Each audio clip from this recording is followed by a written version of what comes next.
అసలు రిగిలైన ఉపాసన చేసేటప్పుడు ద్వారబంధములకు సంబంధించినటువంటి దేవతలు ఉంటారు. వాళ్ళకి నమస్కరించి లోపలికి వెళ్ళాలి. పీఠ కూర్చుంటాం. ఆ పీఠకి పీఠాధిపతులైనటువంటి దేవతలు ఉంటారు. పీఠేసుకుంటే పీఠాధిపతి, మఠం వేసుకుంటే మఠాధిపతి. అలా పీఠకు అధిపతి అయినటువంటి దేవతలు ఉంటారు. అక్కడ కూర్చొని వాటికి నమస్కరించుకుని అప్పుడు దైవత విగ్రహాన్ని దేవనందు ధ్యానం వాటి నువ్వు చేసుకునేటువంటి రెగ్యులర్ గా దేవతార్చన చేసుకోవాలి. దేవతార్చన చేసే ముందు అక్కడ ఉండే పువ్వులు తీయటం, దేవుడిని కొడుకోవడం, ఇదంతా ఉపాసనలో మార్గమే. కొంత లేలుకు వచ్చాను సార్ మనకి ఇవన్నీ ఉపాసనలని అనంతలో ఉన్నాడు. భౌతికమైన ఆకారంతో నీకు జన్మల్లో అదృష్టం కాని పూర్వజన్మ చేస్తే సాకారమైనటువంటి గురువు దొరుకుతాడు. భాస్కర్ లాంటి వాడు. ఆయన చెప్పింది నచ్చలేదు అనుకోండి, ఈ జన్మ విగ్రహం లెక్క. 4, 7 జన్మలు అయిన తర్వాత అప్పుడు పనికొస్తాడు. ఆయన చెప్పింది నచ్చకుండా తిరిగినటువంటి వాడు కూడా నాకు తెలుసు. పరమగురువు అయినప్పుడు సాకారమైన మూర్తి వచ్చినప్పుడు గురువులోనే విష్ణువుని ఉపాసన చేయడం నీ బాగుందని ఏం చేయగలన్నాడు. తండ్రి అందు, తల్లి అందు, ఒళ్ళు మడిపోవచ్చు ఆయన భార్య అందు, భర్త అందు, అన్నదమ్ముని అందు, స్నేహితుని అందు, బాస్ ఇంకా కష్టం ఉపాసన చేసి చూడాలన్నాడు. మన యందు ఎప్పుడైతే తేడా రావడం మొదలు పెడుతుందో అటువంటి మార్పు వారిలో రావడం కానీ లేక అటువంటి మార్పు ఉండేటటువంటి వారు మనకి చేరువవటం కానీ జరుగుతుంది. ఎడిట్ అయిపోతుంది లైఫ్. పైన ఉన్నంత ఎన్విరాన్మెంట్ సర్దుకున్న తర్వాత ఏం చేద్దాం, అలా చేయడం అవదన్నాడు.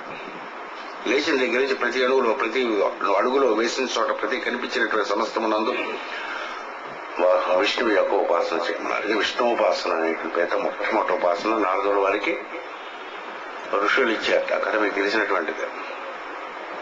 నారదుడు ఈ భాగవతం యొక్క రహస్యం వ్యాసుని ఉపదేశించే ముందు పూర్వజన్మ యందు దాసీపుత్రుడుగా పుట్టాడు. 7 ఏళ్ళ పిల్లడు. తండ్రి లేడు, తల్లి ఒక్కటి. ఈ తల్లి నారదుడు తప్ప ఇంకేమీ లేనటువంటి జీవితం ఆవిడ. కొడుకు కోసం బతుకుతున్నారు. అక్కడ ఉండేటటువంటి సంపన్నులు నీళ్లలో దాసి వృత్తి చేస్తుండేది. రాత్రి వాడు ఏదైనా ఇస్తే తినపిల్లడికి తీసుకొచ్చి ఇచ్చేది. ఆవిడేమో చలికాలం వచ్చినప్పుడు వాడు ఏమైనా సాల్వ లాంటి పాత్ర ఇస్తూ ఉంటే తీసుకొచ్చి కొడుకు కప్పేది. పని వేసుకునేది కాదు. తల్లి ఎంత చేస్తుందో మనకు అనేటటువంటిది కూడా మనం ఒకసారి ఆలోచించాలి. ఇది మాతృదేవోప. పుట్టినప్పుడు పురుగు కంటే మనం హీనం సార్. మొగాడైపోయింది, మీసాలు వచ్చాక మొగాడు అనుకుంటాం. పురుగు ఎలాగైతే తను గోక్కోలేదో, నెలల పిల్లడుగా, రోజుల పిల్లడుగా ఉన్నప్పుడు మీకు ఏదైనా దోమగాని చేయగానే కుట్టింది అనుకోండి, ఏం చేయాలో తెలియదు అన్నాడు. నెంబర్ 2 వెళ్ళారు అనుకోండి, అందులోనే ఆడుకోవాలి అంతే అన్నాడు. తను తీసుకునే కడుక్కునే స్టేచర్ ఉండదు అన్నాడు. క్రిమిలాగా ఉంటాం.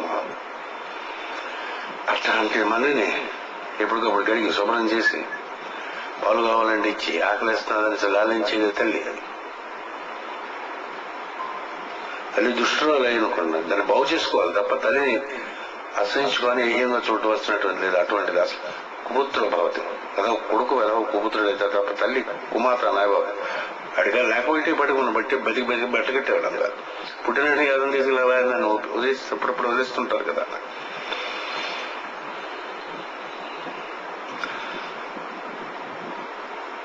అటువంటి ఇంకా ఈవిడికి కొంచెం చాలా కొడుకంటే ఇష్టం. కొడుకు కోసమే ప్రాణం అంతా పెట్టుకుని చదువుకుని అలా చూంటుంటే వీడు చాతుర్మాస వ్రతం రేపటితో అయిపోతుంది.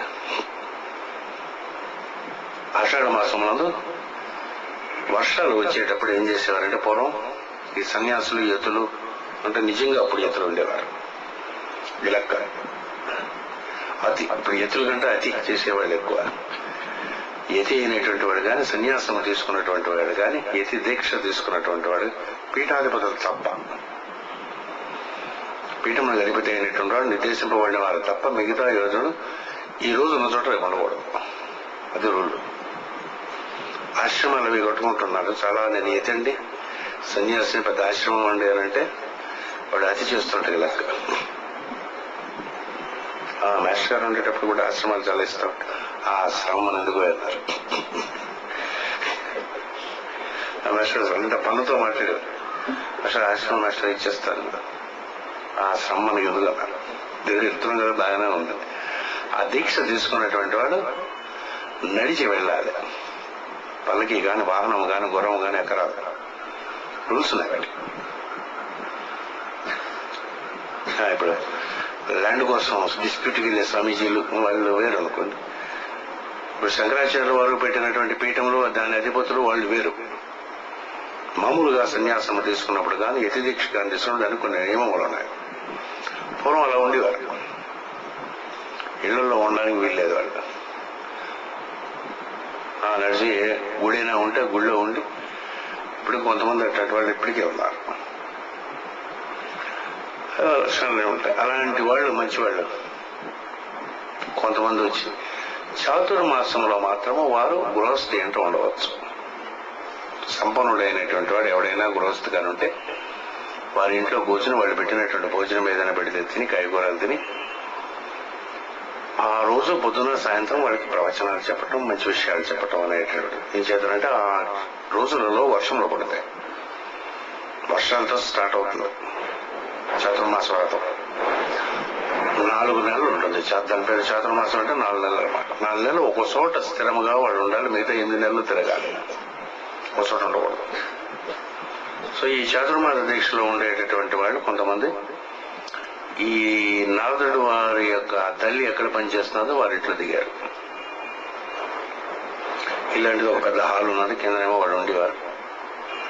వీడు 7 ఏళ్ళ పిల్లలు కాబట్టి వాళ్ళకి ఏదైనా కావాలంటే తెచ్చిపెట్టు కోసం అక్కడ ఉండండి రా అంటే వాళ్ళకి నిలబడి ఉండేవాడు.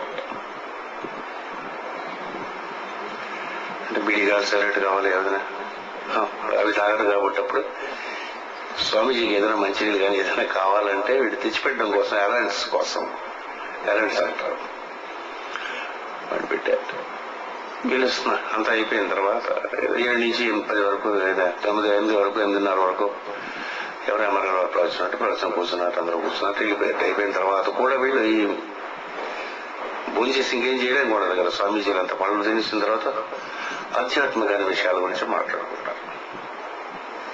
పెద్దలైనటువంటి వారు, ఆధ్యాత్మికంగా ఉండేటటువంటి వారు అప్పుడప్పుడు మన ఇంటికి ఇక్కడికి వస్తూ ఉంటారు. 11 అయిపోతుంటారు. మాస్టర్ శిష్యులు అయినటువంటి వారు బాగా క్లోజ్ అయినటువంటి వస్తే 10కి ఆ టైం కలుస్తాం. ఏమిటి మాట్లాడాలని మాస్టర్ గురించి మాట్లాడుకుంటాం. ఇంకే మాట్లాడే పెద్ద విషయాలే ఉండవు. మాట్లాడుతూ 11, 12, 1 కూడా అయిపోతూ ఉంటుంది. ఆ తన్మయం అనేది మళ్ళీ పొద్దునే 5 గంటలకు లేవటం ఈ రొటీన్ వాళ్ళకి ఉంటుంది. అంటే దేహమునందు ఉండేటువంటి అవసరములు త్యాగం చేసినటువంటి సన్యాస దీక్షలో ఉండే పరమాత్మలు కాబట్టి ఈ గొడవ 1-2 రోజులు అయిన తర్వాత చూస్తే రాత్రి 12, 1 గంటల వరకు అక్కడే ఉన్నట్టు, ఇంటికి నిద్రపోకుండా. సాయంత్రం ఇచ్చి కూర్చాడు వీళ్ళగా పాప. అలా వీళ్ళే చూసిన తర్వాత వీళ్ళు ఆశ్చర్యపోయారు. పిలిచేస్తారు, ఏమిటో అంతసేపు నిలబడిపోతున్నాం, సాయంత్రం కదా చిన్నపిల్లలు ఆడుకోవాలనిపిస్తుంది, ఆడుకోకపోయింది.